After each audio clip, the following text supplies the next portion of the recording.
চিন্তা করছ কাহিনীটা কি ঘটাইলো? আজকে একদম হাতে নাতে প্রমাণ দিয়া দিল। আন্তর্জাতিক কোনো এক গবেষণায় দেখা গেছে যে সারা বিশ্বের মধ্যে ময়মনসিংহ শহর যানজটের জন্য হচ্ছে নবম, আর ঢাকা শহর হচ্ছে পঞ্চম। ময়মনসিংহ শহর কী কারণে নবম হলো? এই যে দেখেন কাহিনীটা কি কী কারণে এত ছোট্ট একটা চিপা একটা রাস্তা, এত বড় একটা মালবাহী গাড়ি, যার কারণে এই পাশের গাড়িও সামনের দিকে যাইতে পারতেছে না, আর ওই পাশের গাড়িও এই পিছনের দিকে এই দিকে আসতে পারতেছে না, এরকম একটা অবস্থা ঘটছে। তাও তো ওই যে সব গবেষকেরা এটা চিন্তা ভাবনা করে বার করছে যে ময়মনসিংহ শহর ৯ নাম্বার যানজটের জন্য।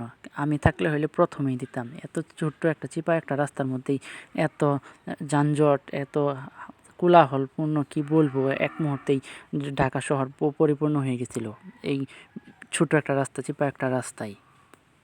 এখানে যানজট শেষ হতে না হতেই আবার আরেকটু যে সামনেই দেখি যে হয়ে গেছে, আবার যানজট বাইচা পড়ছে। ওই যে দেখেন এই পাশের গাড়ি একটা ওই সাইডে যেতে পারতেছে না, আর ওই পাশের গাড়ি একটা ওই সাইডে আসতে পারতেছে না।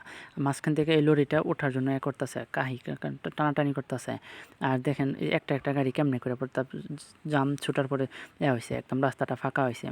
এই রাস্তাটা ঢাকা ময়মনসিংহ মহাসড়কের সাথে সংযুক্ত বলে এরকম একটা অবস্থা। আমি গত কয়েকদিন আগে কিন্তু বলেছিলাম একটা ভিডিওতে যে আমার এই আকন্দ বল গ্রুপে আপনাদেরকে দেখাবো জুতো সেলাই থেকে চন্টি পাট সব। তার একটা ঝলক আমি আগেও দেখাইছি, আজকেও একটা ঝলক দেখাচ্ছি। এই যে ছোট হাতের নকশাটা দেখতেছেন আঁকছে যে স্মৃতিসুধ, ও কিন্তু ক্লাস 2তে পড়ে।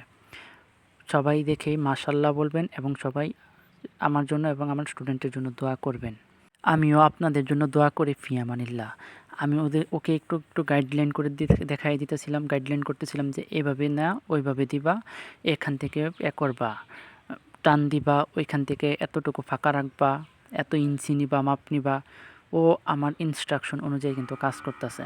ছোট মানুষ তাও সুন্দরই করছে, বয়সের তুলনায়, পড়াশোনার তুলনায়। আমি যখন ওর বয়সী ছিলাম আমি তো এইসব কিছুই বুঝতাম না, এসব কিছুই পারতাম না। তাও ও পারতাছে, আমার থেকে অনেক ভালো পারতাছে, মাশাল্লাহ। দিন যাবে আকন্দ বল গ্রুপের মাধ্যমে আমি আপনাদেরকে একটা একটা করে ঝলক দেখাবো।